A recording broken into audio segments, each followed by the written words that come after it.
You want to know what the signs are of a narcissistic cheater? By the end of this video, you're going to have 5 of them, so stay tuned.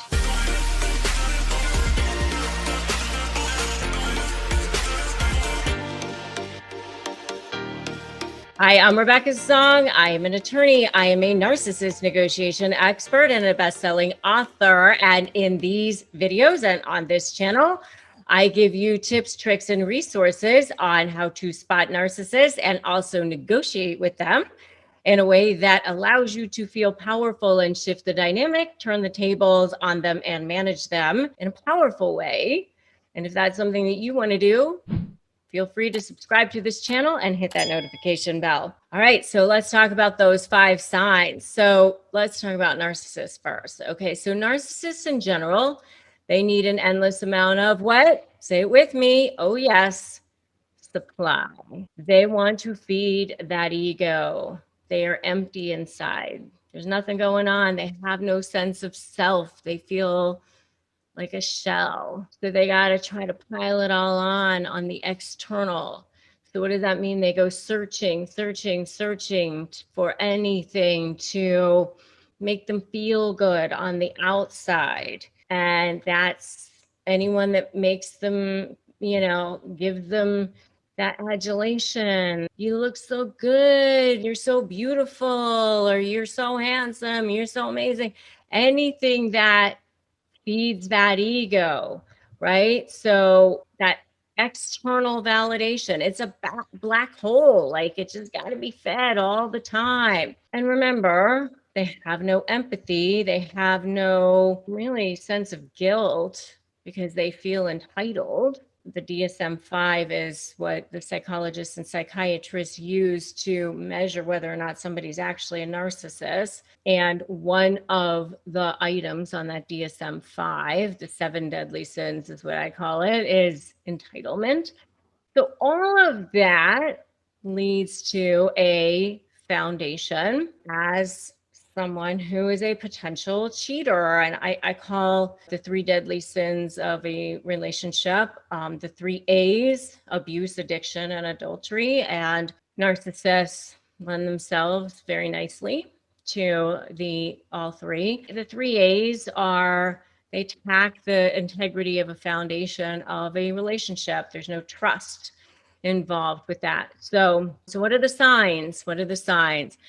Number 1 is hiding their phone, hiding their computers, hiding their iPads, and even hiding bills if they are, the moneyed spouse or somebody who has access to finances. They don't want to give you the logins. If their phone is there, they immediately hide it. If something pops up, they take it with them everywhere they go, even into the bathroom.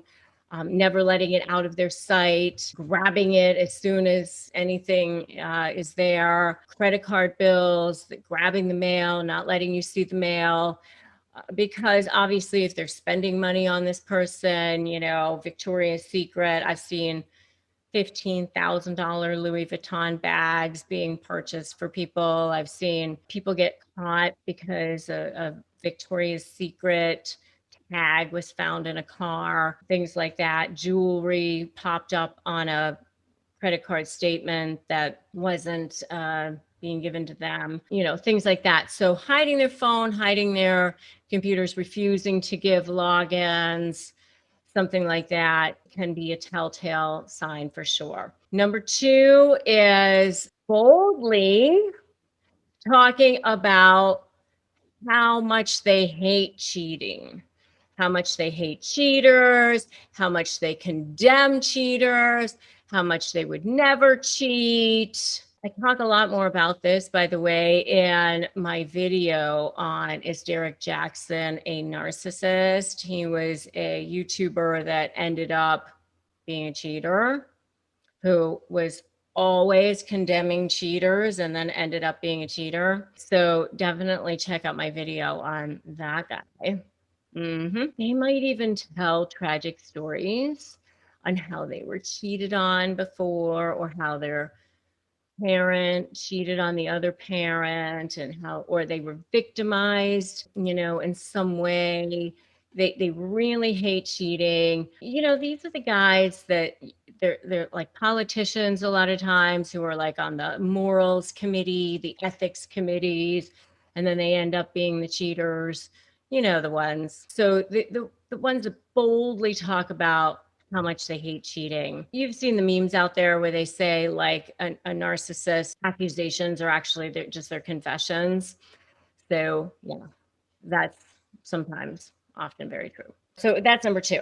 All right. So number three is they will disappear for hours or sometimes even days on end, and then, you know, without explanation. And then sometimes if you even ask about where they were, they'll accuse you of being, you know, like you're stalking or you're like overly jealous or overly emotional or insecure, especially because you didn't respond, you know, they didn't respond right away. And by the way, you know, the converse of this oftentimes is like if they texted you and you didn't respond right away, then they like flood you and they show up right away and they, you know, well, how come you didn't respond right away? Related to this is like there's a lot of cancellations on you at the last second, that sort of thing. So, you know, you kind of also have to sort of rely on your gut with this, or sort of like your spidey sense. Like you kind of know, like, this is not seeming right. Okay. So that's number three. Number four is all of a sudden they seem to have like an overly close relationship with someone of either the opposite sex, if they're hetero, or maybe the same sex if they're not.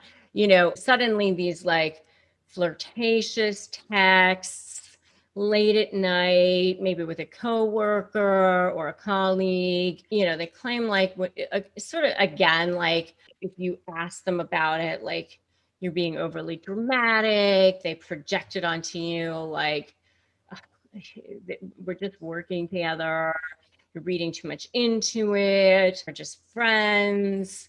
They make it seem like you are the one who is just being insecure. Nobody else thinks that. We're just, you know, we're working on a project together. We have to be friendly in order to have to work together.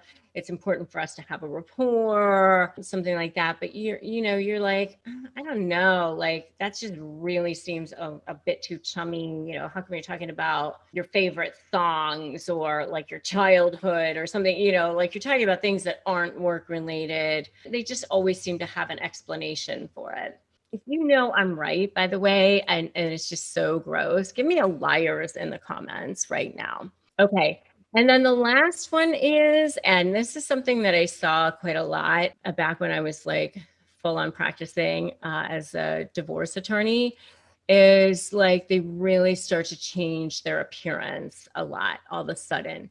So all of a sudden, they're like working out, they're going to the gym, they are losing weight, they're like pumping iron, they're getting their teeth done. They're, you know, if they're a guy, that the teeth for the guy often, you know, the new boobs, if it's a woman, a lot of times Botox, you know, just suddenly like the glow up starts to happen, the refresh starts to happen, they look better than ever. That is oftentimes a telltale sign that they are, you know, maybe, you know, trying to look good for someone else because, you know, maybe they're getting naked with someone else.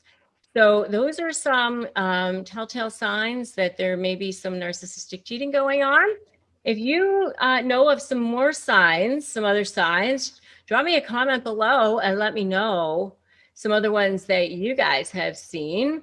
And if you like this video, give it a like, give it a share. And if you haven't subscribed, subscribe to this channel. If you're feeling like you want some support, feel free to join my free private Facebook group, Narcissist Negotiators with Rebecca Zung. And if you want my free worksheet, you are welcome to grab that. It's my free Crush My Negotiation prep worksheet at winmynegotiation.com. I'm Rebecca Zung. As always, Today is a great day to start negotiating your best life. Thanks so much for stopping by, and I will see you in the next video.